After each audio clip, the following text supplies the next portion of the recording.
Hi guys, good morning. This है शक्ति from conceptual. तो गाइस, एक ट्रेडर है जिन्होंने अपने कुछ स्क्रीनशॉट्स हमारे साथ शेयर किए हैं, ट्रेडिंग स्क्रीनशॉट्स, जहां पे इन्होंने बताया है कि किस किस दिन को कितना नुकसान हुआ है। और इन्होंने ये भी बताया है एक स्क्रीनशॉट में कि यहाँ पे इन्होंने दिन का सबसे बड़ा नुकसान किया है।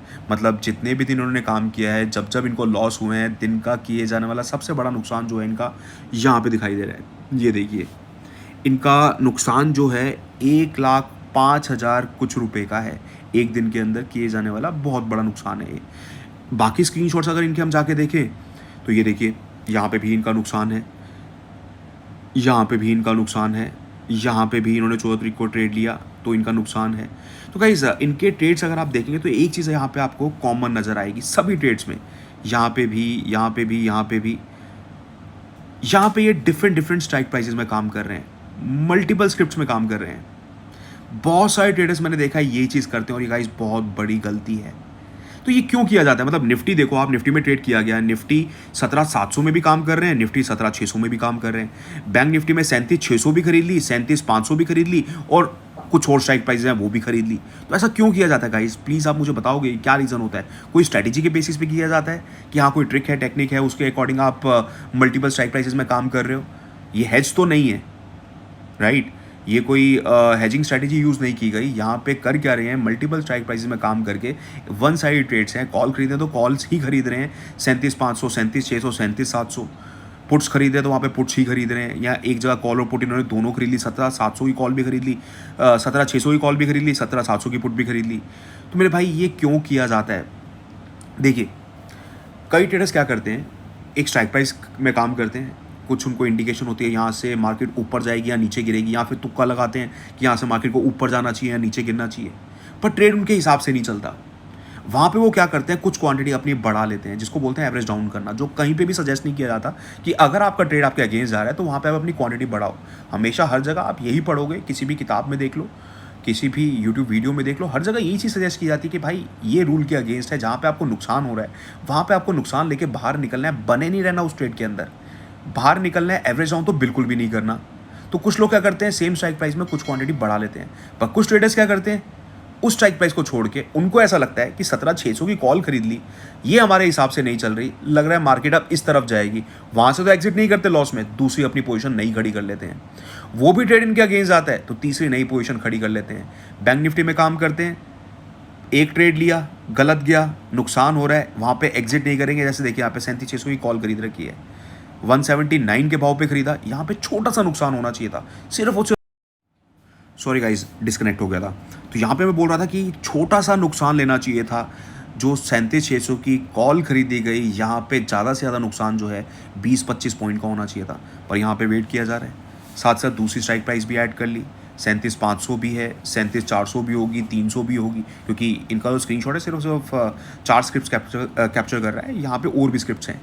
तो गाइज ये चीज़ भी एवरेज डाउन ही कहलाती है, जहाँ पे आपका एक ट्रेड आपके अगेंस्ट गया, अब आपने सोचा कि चल यार दूसरी स्ट्राइक प्राइस में काम कर लेते हैं, वहाँ पे उसके भी कुछ लॉट खरीद लें, तीसरी स्ट्राइक प्राइस में काम करना शुरू कर देते हैं, जब पहले 2 ट्रेड गलत चले जाते हैं, और धीरे धीरे करके अपनी क्वांटिटी बढ़ाते जाते हैं, पूरी अपनी कैपिटल जो है यूटिलाइज़ कर लेते हैं। दिन के स्टार्ट में सोचते हैं कि नहीं यार मैं बस 2 लॉट में काम करूँगा, पर ट्रेड उनके अगेंस्ट आता है, वहीं पर वो अपना जो कंट्रोल है लूज़ कर देते हैं।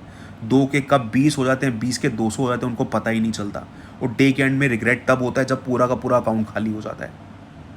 तो गाइज़ प्लीज़ मुझे बताइए कि क्या रीज़न है? मतलब ये तो मेरी अंडरस्टैंडिंग है, जो मैंने देखा है कि ट्रेडर्स ये चीज़ करते हैं, ये गलती है जिसकी वजह से उनको नुकसान हो जाता है, as per my experience I am telling you.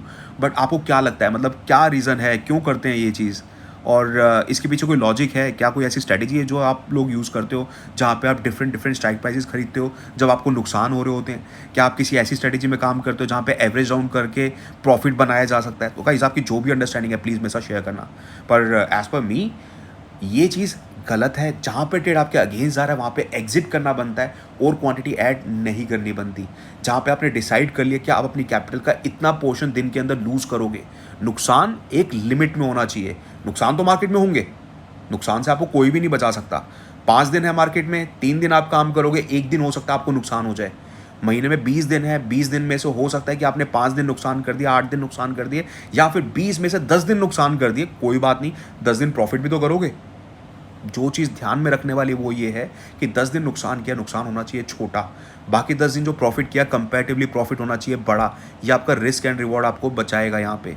ये रिस्क एंड रिवॉर्ड के थ्रू करना है, राइट? और दिन की जहाँ की लॉस की लिमिट खत्म हुई, 1 लाख रुपए, 1 लाख रुपए गाइस बहुत बड़ी रकम है, जैसे कि मैं इनको जान पाया हूँ। देखिए, हर किसी के लिए 1 लाख रुपए अलग-अलग वैल्यू कर सकता है, किसी के लिए बहुत बड़ी रकम, किसी के लिए बहुत छोटी रकम। तो आपने ये देखना है कि कितनी रकम है जो आपके लिए बड़ी है। मैं ये देख के चलता हूँ कि मेरी 2 दिन की इनकम कितनी है, 2 या 3 दिन में मैं कितना पैसा बना सकता हूँ या कितना पैसा नॉर्मली बना लेता हूँ। उसके हिसाब से मैं डिसाइड करता हूँ कि मेरे को 1 दिन के अंदर मैक्सिमम कितना नुकसान कराना है। लेट्स से कि मेरी सैलरी जो है 30,000 रुपए है, मैं महीने के 30,000 रुपये कमाता हूँ, 1 दिन के 1,000 रुपये कमाता हूँ, तो मेरे को एक ही दिन के अंदर 30,000 रुपये का नुकसान नहीं करना, ये मेरे लिए बहुत बड़ा नुकसान हो जाएगा। अगर मैं 1 साल के अंदर 10 लाख रुपये कमाता हूँ, तो मैं 1 दिन के अंदर या 1 हफ्ते के अंदर 10 लाख रुपये नहीं उड़ा सकता। ज़्यादा से ज़्यादा जो मैं अफोर्ड कर सकता हूँ वो है मेरी 2-4 दिन की इनकम। समझ रहे हैं गाइस आप?